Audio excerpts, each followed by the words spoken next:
Here's how to script the frequently asked questions of a service with no coded knowledge. For this we'll need the Fiverr scraper from nifty.codes. Link will be in the description.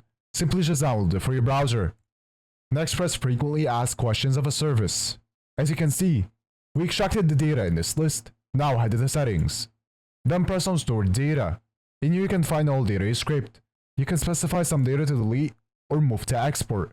Now to customize this, press on customize. Then press on frequently asked questions of a service. In here you can change the data however you want. So for example, you can uncheck some data.